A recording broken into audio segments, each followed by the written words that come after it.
friend, the Neighborhood Quarter Guy here, and, well, Switch is out.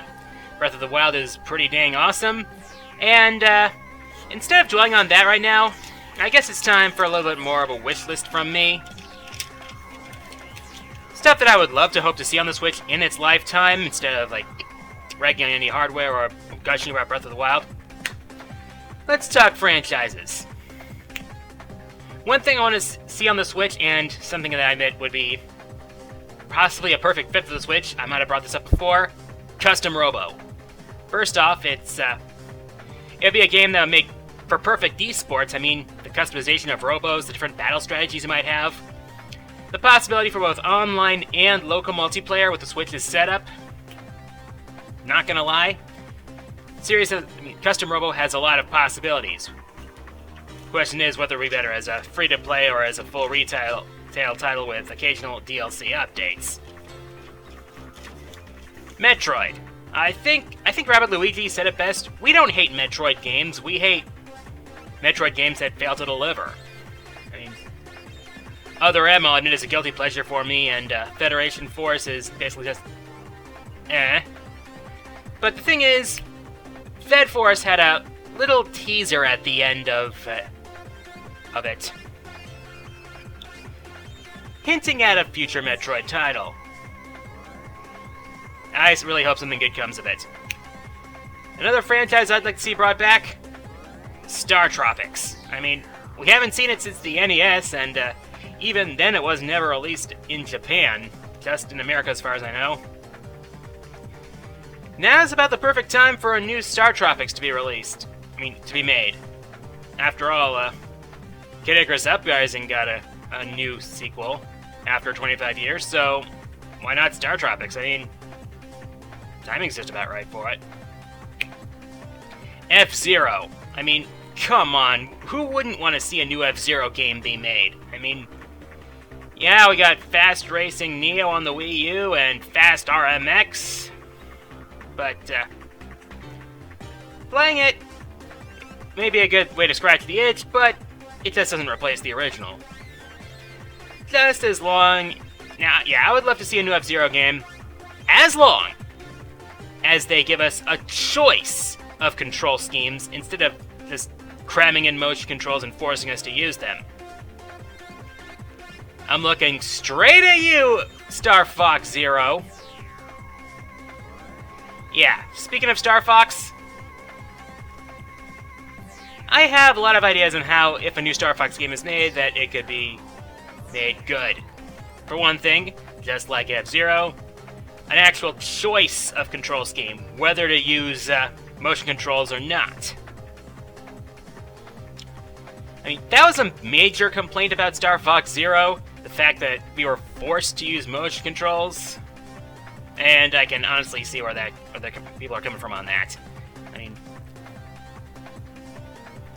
also, how about an original story, one that doesn't retell the events of Star Fox 64,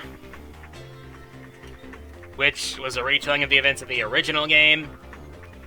You can only rehash an old story so many times before it gets old. Also, more missions and less shoehorning of new mechanics. The walker felt a little bit loose, to be honest, and the gyroing... Did we really need the gyroing? But most importantly, better rewards for 100%ing the game. I'll admit, from what I understand, the 100% rewards are kinda shit. Let's see. Oh yeah, with ARMS coming out, there's a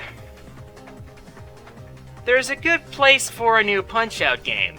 Granted, I don't know where they could actually go with it besides the classic format, just with new boxers and new attack patterns and that kind of stuff. But Punch-Out would probably be fun. I mean, the HD Rumble could probably do something for it. You know, I'd also like to see a proper WarioWare game on the Switch. I mean, we got various types of control schemes, and WarioWare, as varied and crazy as it is, could very well take advantage of the various aspects of the Switch. Some micro games for the touchscreen, some for motion controls. A good number of them could also integrate HD Rumble to be, dare I say it, more immersive.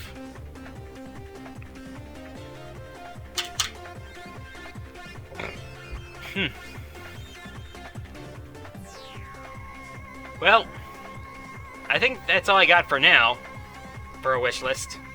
For first party, anyway. Anyways, got some updates for you. First off, I'm currently scripting top 10 favorite Wii U games. Expect that later this month. Not sure what to do for April yet. And some of my friends and I on League of LoL, I'm still sitting on a couple episodes of that, by the way. We're working on a little special something. Won't say what it is, but it's related to League of Legends, so that's the only hint I'll give ya. We don't know when we're gonna get it out, because we're coordinating it. Anyways, my next stream's gonna be an evening stream for reasons I'll explain later. And for my question of the week, what is your favorite launch title for any system? As always, answers in the comments. Favorite comments will be featured in the next episode. Here are last week's winners.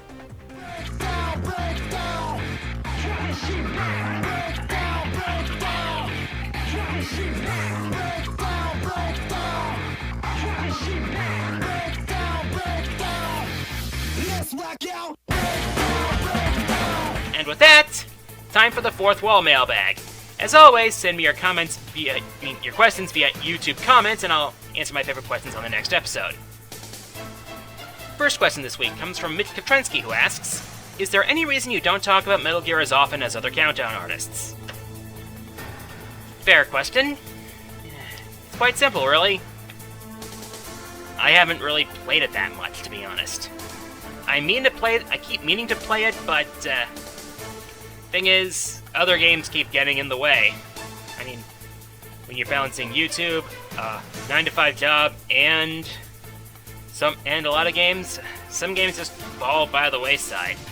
I mean, nothing against Metal Gear, I mean, I've heard so much that's good about it, but, I just haven't gotten around to playing more of it. It's really that simple. Next question comes from Blaze Style, who asks, what is your opinion on the Saints Row games?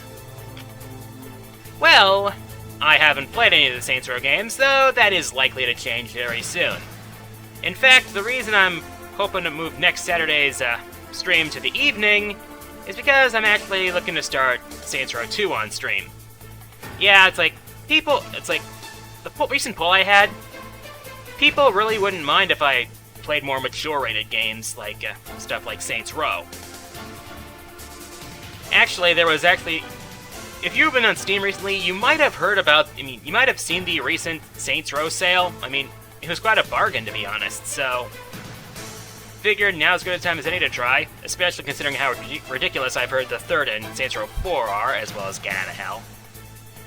So, I figure, what better time than now to try it out and see what all the fuss is about. Though I'll need to put in the Gentleman of the Row mod before I start Saints Row 2. I hear that fixes a lot of stuff. Next question comes from Jesus A. Adorno, who asks, will you ever do a Mega Man X7 review? Alright, let me remind you of what I'm doing. Thing is, I will eventually do a Mega Man X7 review once my Patreon earnings reach over $250 a month. Currently, my Patreon total for monthly donations stands at $183. Yeah. Thing is, I use Patreon, I use Patreon to support my channel, supplementing what I get from ad revenue as a YouTube partner. It's getting so that some of my, the thing is, with things going on with the YouTube algorithm, some of my friends who are partners also try to get supplements from Patreon. For example, my friend Omega Snake, he does boss strategies, and it's getting to the point where he's only allowing boss strategy requests from people who donate to his Patreon because That's the kind of situation he's in right now.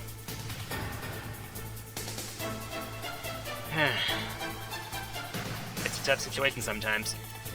But yeah, X7 review, once I officially hit $250 or more per month on Patreon. In fact, if and when I eventually hit $500 per month, I'm gonna do a one-shot Let's Play of Hong Kong 97. Oh yeah. Last question this week comes from Mr. Azimuth24, who asks, what is the worst game controller you've ever held?